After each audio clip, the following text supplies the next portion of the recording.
Bonjour et bienvenue dans votre podcast d'histoire, Je compte jusqu'à toi. Je suis Loli, votre hôte, et j'espère que vous prendrez autant de plaisir à écouter mes histoires que moi à leur donner vie. Après un début d'année mouvementé, l'un ou l'autre hors-série et le retour des histoires, voici l'été et les vacances qui s'installent, et avec elles, le rituel de la saga de l'été. Pour la 4e année consécutive, je vous propose les aventures de Lilou, cette petite fille un poil trop remuante au goût des adultes et qui vit des aventures extraordinaires. Alors, si vous trouvez que réécouter les 3 saisons pour vous remettre l'histoire dans la tête va prendre trop de temps, votre serviteur vous offre un résumé de ces 3 premières saisons sur un plateau. Rendez-vous ensuite tous les mercredis pour la suite et fin des aventures de Lilou. Et croyez-moi, les personnages sont encore plus impatients que moi de reprendre le fil de leur vie. Précédemment, dans le voyage de Lilou. Dans la première saison, vous aviez fait la connaissance de Lilou, une petite fille volontaire, pleine d'énergie et un peu trop remuante au dire de certains adultes, qui n'ont pas compris ou oublié que les enfants ce n'étaient pas des bibelots, mais des petits êtres des petits êtres pleins de vie, oui, c'est ça, pleins de vie.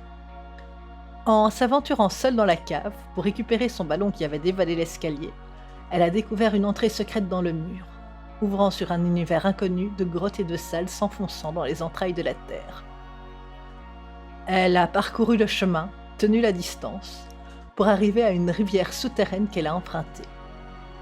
Après un trajet tumultueux et alors qu'elle tombait à court de lumière, elle est arrivée au milieu d'un grand lac, calme et placide, tellement grand qu'elle n'en voyait pas les bords ni le plafond de la caverne dans laquelle il se trouvait. Dans une nuit d'encre en surface, s'échappant du fond du lac, une obscure clarté montait vers la surface. Prenant une grande respiration, Lilou a plongé dans l'eau, s'est rendu compte qu'elle pouvait y respirer. En se posant doucement sur le fond, si autour d'elle il y avait une faune et une flore assez impressionnantes, aucune trace d'humain. Pourtant, elle avait atterri sur la place d'un village. En visitant celui-ci, elle fait la connaissance d'un poisson-chat facétieux, Barbotte, qui deviendra un ami inséparable. Il la guide vers un grand château, vide lui aussi. Mais chaque jour, de nouveaux vêtements, des repas lui sont proposés. Elle y fera la connaissance d'un jeune garçon à la peau pâle, aux yeux dorés et à la chevelure ondulée, d'une couleur entre le bleu et le vert. Un prince victime d'une malédiction, humain la nuit, monstre le jour, et qui deviendra son meilleur ami.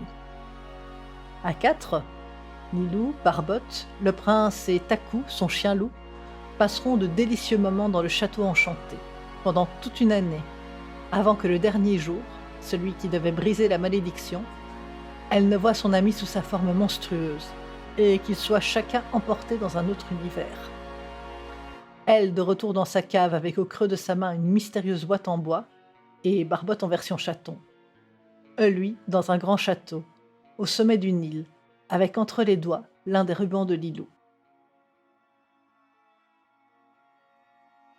Tous les deux vivant leur vie sans se souvenir l'un de l'autre. Lilou avec Barbotte, le prince avec Mogiane, une jeune femme aux cheveux argentés, à la peau dorée et aux yeux verrons, dans un château gris aux tuiles rouges, dans un monde à 2 lunes.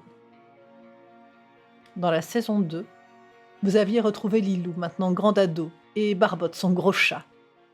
Vous avez aussi fait plus ample connaissance avec Mogiane, qui veille sur le prince, toujours amnésique. Lilou ouvre la petite boîte en bois, dont elle n'avait aucun souvenir, et se retrouve projetée dans ce monde avec Barbotte. Redevenue enfant et Barbotte chaton, ses souvenirs lui reviennent, et elle part à la recherche de son ami. Dans son avancée, elle retrouve aussi Takou, le chien loup de celui-ci. D'aventure en aventure, elle traverse toute l'île pour retrouver son ami, sous l'œil de Mogiane, qui suit sa progression depuis un étrange miroir d'eau, tapi dans les profondeurs du château. Pendant cette quête, Lilou trouvera des boucles d'oreilles, une bague et un collier. Et même si son avancée est dure et compliquée, aidée par ses animaux, elle parvient à se nourrir, se vêtir et à éviter les pièges. Dans son sommeil, une voix se glisse, lui rappelant des souvenirs, lui donnant des conseils. Cette voix, c'est celle de sa sœur, Arwen. De son côté, le prince en apprend un peu plus sur Mogiane, sur sa vie d'avant, sa malédiction, Pour s'être donné la mort plutôt que d'épouser un vieillard maléfique, elle est condamnée à trouver l'amour en brisant un couple. Alors que Lilou arrive à proximité du château, un brouillard dense s'y forme. Elle y perd d'abord ses animaux, puis un à un tous ses souvenirs. C'est sa petite sœur, Arwen, maintenant grande, qui lui rappellera qui elle est, ce qu'elle fait là, et qui brisera le maléfice.